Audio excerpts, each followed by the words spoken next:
The last Corvette we found in this garage had 1,599 miles. We told you the next car was going to be more spectacular. Come look. It is a 1978 25th anniversary Corvette pace car. The other car had 1,599 miles. This has 293. I like the body on this car a lot more than the other car actually. This big wing on here and the body flares is beautiful. I really want to check out the interior. I was told that this one's basically wrapped in plastic, which is nuts. Let's see what it looks like. Oh man. Wow. This thing smells basically like a new car. This is insane. I can't believe the plastic's still in here, dude, from the factory. What's crazy is, again, this one has 293 miles. It's the pace car. It has the aesthetic and everything. There's one behind me that's even crazier than this one. I don't know how we found these. We struck gold. Finally. All right, well, there's nothing left to do than pump these tires up, remove everything from underneath the car, and roll it over to safely so we can brush out all this debris. So as we put air in these tires, this car has not moved since 1986, which we'll touch on that a little bit more later. But a lot of people on the last Corvette asked the backstory on these, and basically the owner bought them as investments brand new, and he put them in his garage hoping that over time they would go up in value. And now he's deciding that he thinks he might want to start selling them. But here's what I asked you guys in the last video that I want to ask you again. Leave a comment down below. What do you think that this car is worth? Again, it's a 1978 pace car with only 293 original miles, so I would assume that the price would be a little bit more than average, but you guys let me know your thoughts. And lastly, we're trying to make the final push to 1 million subscribers. On the last Corvette, only 10% of people who watched the video were subscribed, which means 90% of you watching are not subscribed. So if you enjoyed these videos and you want to see the final Corvette of this trilogy, which is the craziest, maybe lowest mileage Corvette in the entire world, you don't want to miss that video. Make sure you subscribe to the channel. All right, so we made it back with the second Corvette, and like I said, this one is even more special than the last. This is a 1978 pace car with, again, 293 miles, which is,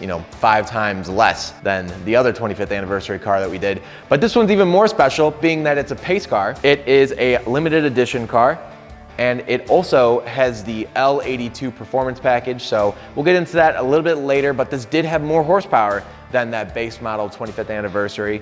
And then you get a couple nice little styling cues, like this little Chevy bow tie under the driver and passenger locking cylinder. And then you get some nice ground effects, like this big front lip. The other one did have a front lip, but nowhere near as big and aggressive as that one. First thing I want to show you guys, which I didn't even realize this car had, this T-top is actually glass. And I didn't realize that until I got into the car and helped RJ move it into the trailer, because it's completely covered. I couldn't see anything. Let me show you guys inside real quick. If you can see up there, you can see that it is glass. It's just so dirty you can barely see through it. And then the back end, this spoiler, I love it. The other car had no spoiler on it, so C3 Corvettes, I think the back end looks just kind of odd without a spoiler. And I think this really ties the back end together and makes it look real tough, real mean. This Corvette came with this cute little Corvette beauty plate. The font of the Corvette actually matches the Corvette font with the badging on the rear, which I think is kind of cool. But before we wash it, we're gonna go ahead and remove this vanity plate. That way we can make sure we clean everything underneath. Whoa, Spider condominiums over here. All right guys, I'm gonna go grab lunch. I'll be back in 15.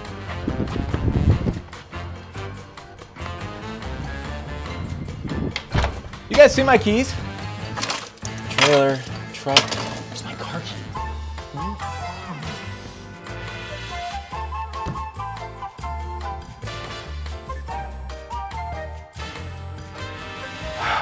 Where are you? Wait, this video sponsors Car Keys Express.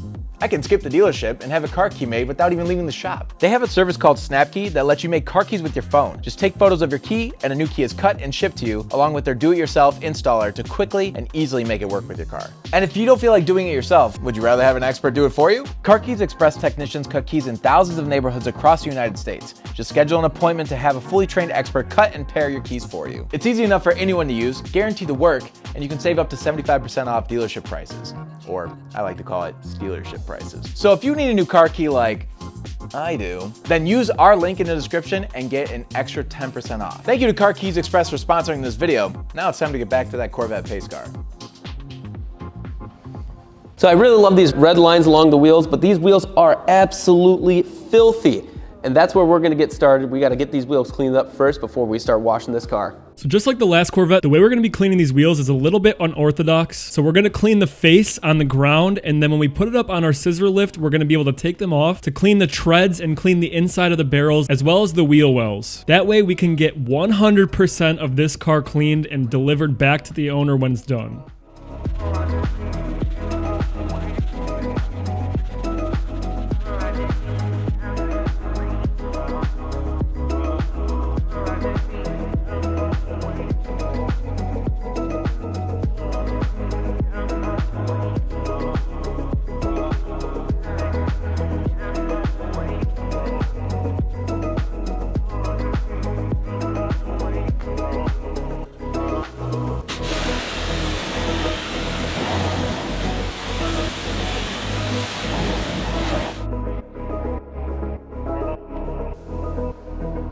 And now we're going to start pressure washing the car by first using our pre-rinse Puro, which you can get at purocarcare.com if you guys are interested in an all-purpose cleaner that's safe on your car. But watch as we start to lay this APC down. You can see all those years of dirt and dust start to lift off, and then when we start to pressure wash it all away, it's so satisfying to see the actual paint come back.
Now this is for the people who are new to the channel. If you're wondering why we didn't start on the roof and we work our way down, it's because if we started on the roof and we sprayed that first, all of these clips that you're seeing now would have gotten ruined by the water spraying it away. And that would basically get rid of the entire point of this video, pressure washing the car off. In the real world, we would start on the roof and spray it all from top to bottom, but because we do these shots one by one, that's just not how it works out for what we do. So I figured I'd explain it to you if you've never heard me tell you guys that before.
And now we can finally see what those beautiful glass T-tops look like underneath this dirt.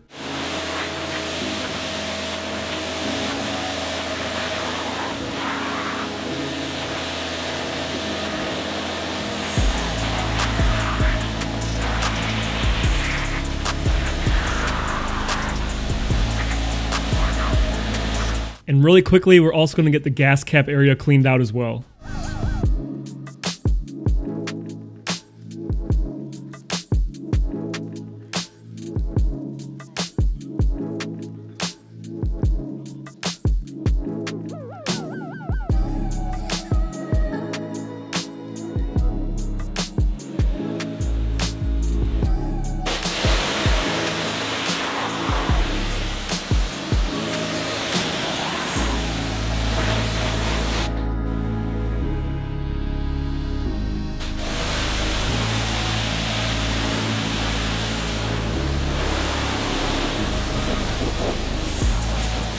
onto the engine bay of this Corvette. So the last Corvette we had was a base car with a 5.7 V8 that had 180 horsepower. This is the L82 V8. So it's the same size, but it has 220 horsepower.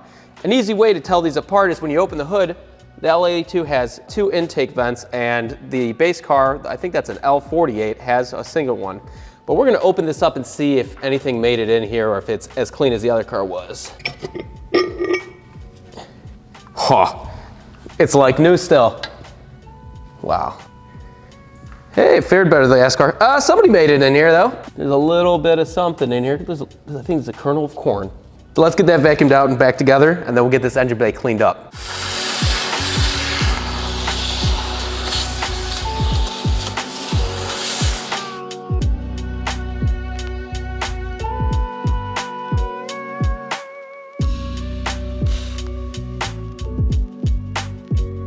Before we start getting this engine bay cleaned up, I will have to mention that we will not be putting any power to this Corvette.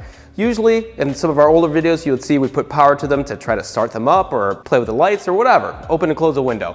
But this is a rare car with a very low mileage, and the owner does not want us to put any power to it. So sadly, we won't be able to pop up the headlights and clean those on this car, and we won't be able to get it running for you on camera today, sadly. But we're gonna get this cleaned up, and hopefully they'll get fixed up and we'll be able to see them running soon.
While I drive this car, I'm gonna send you guys over to our good buddy John Sabos for a new segment of our show we call Sabos Corner. He's gonna teach you guys a little bit of history about this pace car. Johnny Sabo here, owner of Bullet Performance and your favorite automotive consultant. I was brought in today to discuss the 1978 Corvette. Every year, they pick a domestic vehicle exclusively to pace the greatest spectacle in racing, which is the Indy 500. 1978 was the first year that Corvette was given that honor. They made a whole commemorative edition to it. I mean, there's a year where Corvettes, they had crazy paint themes, stickers. This was the first time they did that. They made a special paint theme, black over silver, red pinstriped, silver interior with like kind of an oyster effect. There was an aero package of a rear spoiler and a front air dam, along with a commemorative decal package. If you really wanted to play pace car, jump on the highway, jump in front of your buddies and lead them to your favorite bar or event. Let's go. Back then, you saw these cars, you didn't see Lamborghinis and Ferraris on every corner. If you saw a pace car come up, everybody knew what it was. It was instantly recognizable. Back then, the price for this option was $4,300, which $4,300 in 1978 is a lot of money. $4,300 now is like stitching in a Porsche. So I mean, it doesn't go a long way anymore. The average Corvette was about $9,000, $10,000 MSRP. This commemorative pace car package added $4,300. And we're talking about over 40% upcharge for a pace car livery. That's crazy. Thank you guys for letting me ramble on the 78 pace car. I really enjoyed it. If you guys need any consultation, you can reach me on Instagram at #JohnnySabo. That's JONNYSABO. Now let's get back to these guys taking that pace car from a zero to a hero. Now, moving on to the interior of this Corvette. One thing that you cannot ignore is this bright silver everywhere, just how that other Corvette had red interior. I think this is the only car I've ever seen like to have a true silver finish, not gray. That's quite interesting. But this thing is so low mileage, he left the plastic on the seats to it. This is original from GM, so we're gonna have to remove all this to clean them up, but we're gonna save this for the owner. They want us to keep all that kind of stuff. These seats are in such incredible condition. I've seen low mileage Corvettes for sale, but they always have wear in the seats. And if you actually pan down, check this out, Brent.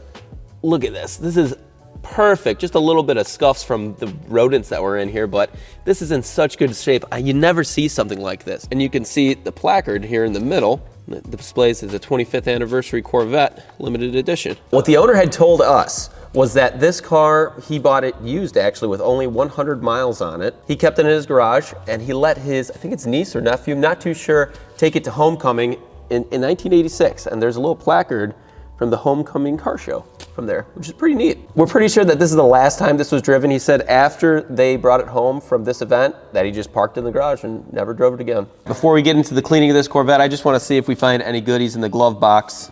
So let's see. Dang. Why is the glove box set up different than the other car? This doesn't have like an 8-track player or something. To the YouTube peoples, what is this? I have no idea. It looks like it could either hold cassettes or like 8 tracks, but this doesn't have that feature unless it has it in the trunk somewhere or something. So if you know why this Corvette has this, because the other one did not, and it's the same year, what does this hold? Now with the seats out, we can see what's in this boxy box. Mike's gonna dig through that, but what I noticed immediately after he moved the box was there's this little handle that was just sitting back here. And I know exactly where this goes because I knew where it went on the other Corvette. And unfortunately, it goes to the luggage, what would you call it? The luggage hider or the thing that pulls out that hides the luggage. What are those? How did that come off? I have no idea, but it's off and I don't even know. It looks like it's like screwed in, something like. Yeah. So we're gonna have to reattach this. Hopefully we can find bolts that fit and then this goes around this. What's this? Oh. Here's a little black screw. Okay. That looks like a possible candidate. You're right. You're totally right. All right, we found 1 out of 2 screws. We got to hunt for that other one. Let's see. Look, we're on an unboxing channel now. Look at that. What? Okay, I didn't expect this. So this is the original cover that comes when you buy the Corvette new. Whoa. Okay, that's pretty cool. I've never seen something like that. Some decals.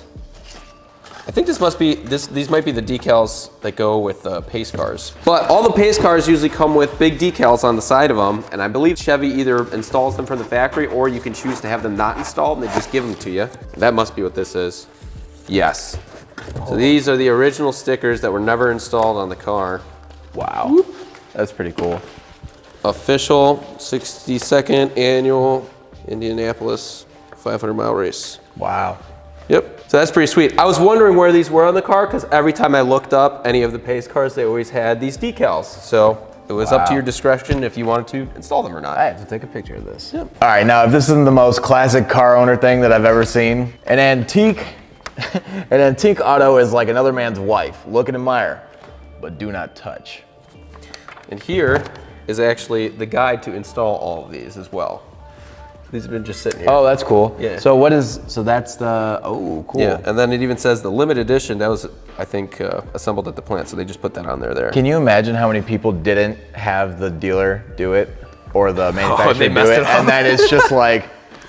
I don't know if any of you have ever installed large decals on cars, but they're very easy to mess up. Flipping hard, man. So now we're gonna check under door number 1, 2, and 3. One's a battery compartment, one is like a storage spot, and then one houses more storage and the jack. I'll put my handy dandy mask on, because everyone yells at me when I don't put it on. And we're gonna look under door number, oh, rats. Literal rats. You know what we're missing out of this car that I just realized? We don't have the sheets for the T-tops. And we really, really, really want to find the T-top sheets here. Let's pray and hope. Oh, that's what I'm talking about, baby. That's a complete car. And another nest. That was to be expected. All right, we'll throw that out real quick. Then we'll get to vacuuming. Now while we're vacuuming, I want you guys to try to take a guess what all the brown staining in the carpet is. We'll tell you a little bit later before we extract it all.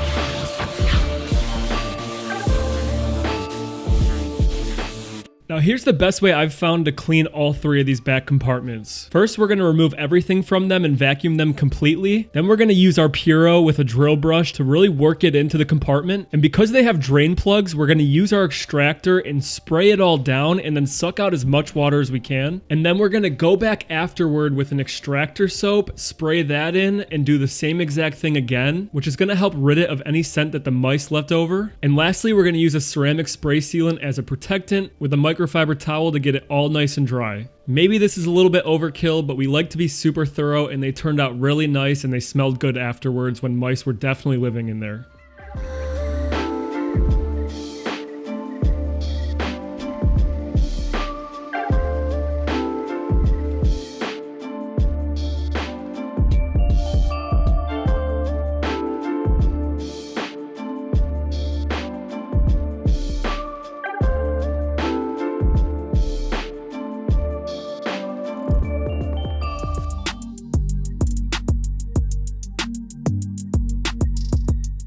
So we actually work next to an exterminator slash pest control business. And one of the guys that works over there came over to look at the Corvette, and then he let us know that these are actually mouse trails. Apparently mice's skin is very oily and greasy. And so you can actually see where their bodies run in these lines because they take the same path over and over and over again. So that's why you're getting this browning. And you can actually see where they run all the way back, and it looks like, in this case, run across and then go up, and back there we can see that piece of carpet that's fallen off the speaker grill. Yeah, it's cool. I had no idea. I've worked on plenty of cars and I never knew what those lines were, but you learn something new every day.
And now we're going to clean out the carpets. All we're going to use is Puro with a drill brush and then hot water in the extractor. And it's going to significantly improve the look of this carpet. Unfortunately, it doesn't come out 100%. I would say about 98%. But that's about what you have to accept when things sit in the carpet, staining it over the course of 45 years.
Between this seat and the last seat, there's a lot of key differences. One, it has this sweet little carpeted piece on the back, and I wonder if it's Velcroed. No, it's glued on. That's completely different, and the whole entire styling of the seat is different as well. Don't they have the headrest on the other one? This one is a lot more flat. It's actually bigger bolsters that would suck you in.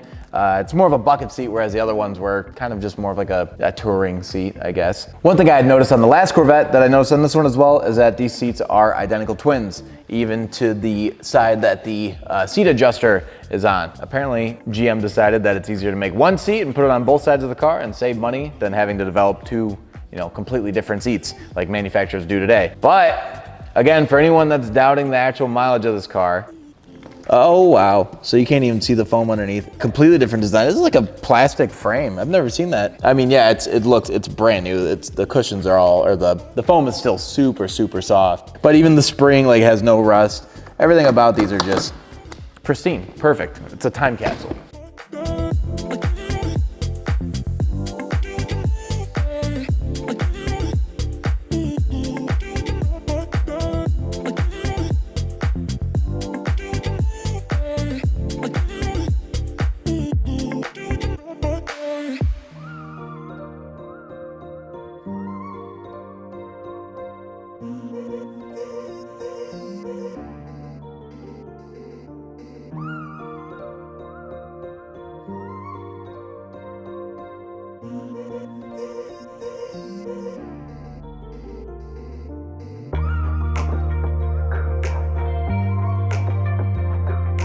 And while we have our handy table out, we're going to go ahead and clean this insert from the back of the car and the floor mats so we don't have to bend over and hurt our backs.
And now we're going to raise the Corvette up on our scissor lift so we can take the wheels off and clean the tread and the inside of the barrels. And as you'll notice, the tread is still super dirty, so that's why we did this.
And of course we can't forget about the oxidized and rusty lug nuts, which we could polish right up.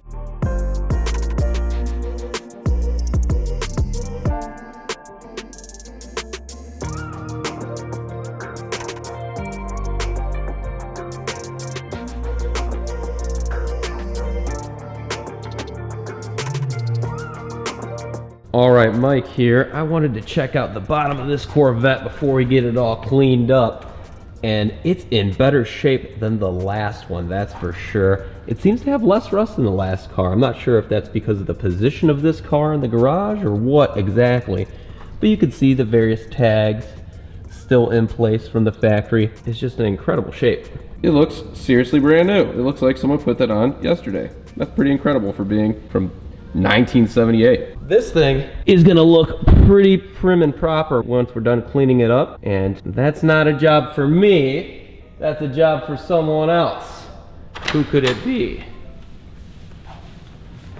Ooh, dude, that's a fine getup you got going. Rate my fit. I added a couple things like the Men at Work safety jacket. You're looking good. I'll give you about an 8.2 on this one. 8.2 out of 10? 8.2. We'll see. I'll raise the score if you don't get wet in your nether regions. Well, I'm gonna fail. All right, let's see how RJ handles this.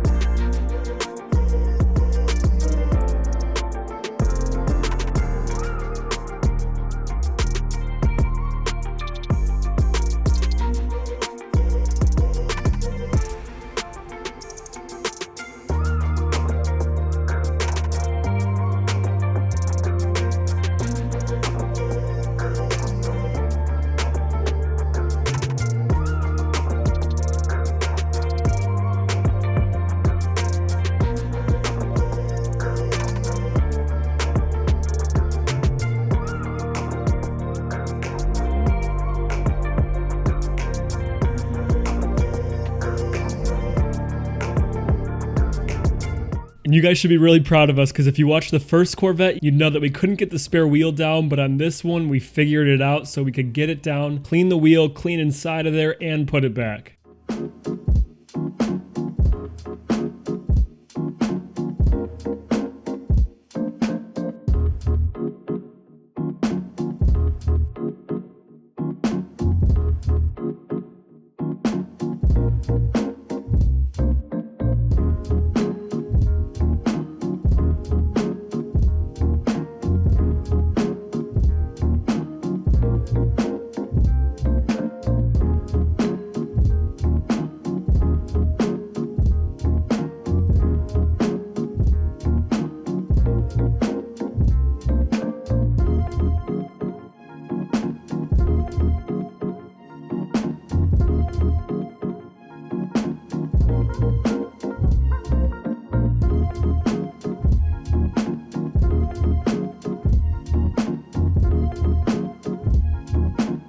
All right, RJ, let's see how you fared. All right, so if anyone hadn't seen the last Corvette vid, I got really wet in the two places you don't want to get wet, and this time.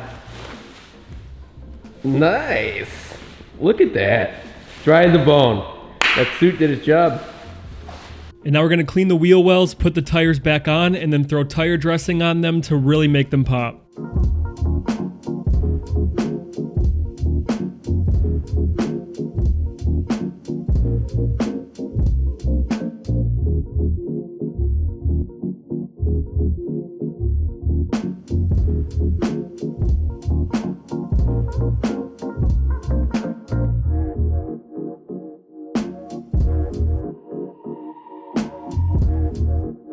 And the last thing we're going to do before we put the car back on the ground is the tailpipe. So we're going to use some metal polish with some steel wool and rust remover. And it's not going to make it look brand new, but it's going to make it look a lot better than if we left the rust on there.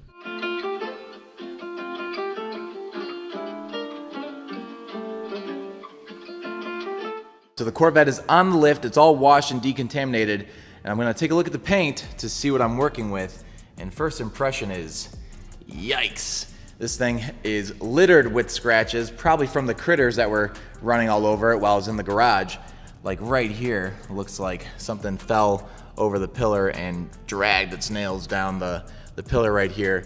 But I'm gonna have to be kind of aggressive with my polishing in order to flatten out this lacquer and remove those scratches. So I'll start with a DA and a wool pad to remove those scratches, and then I'll finish up with a light polish and a foam pad to just bring back the shine and luster and make this Corvette look as like new as possible.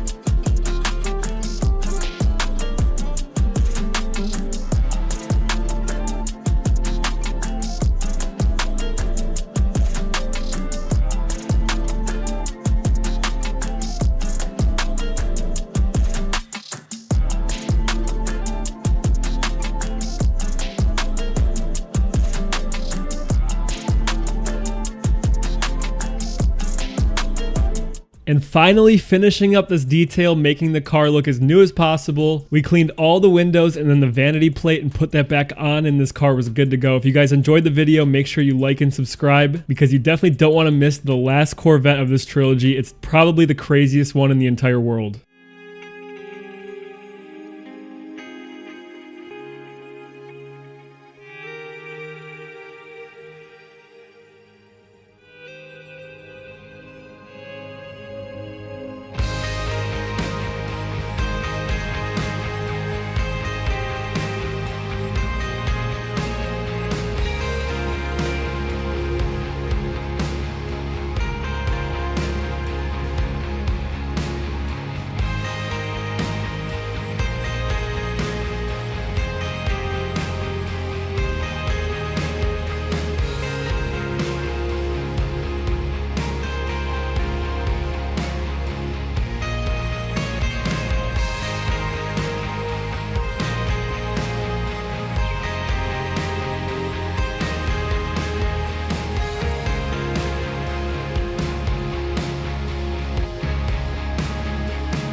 All right, so we just took the truck back. We just finished the pace car. That's coming back on Monday. And we're about to pick up the lowest mileage car that we've ever found and probably will ever find in the history of this channel. So the truck mileage was 5 digits at 17,000.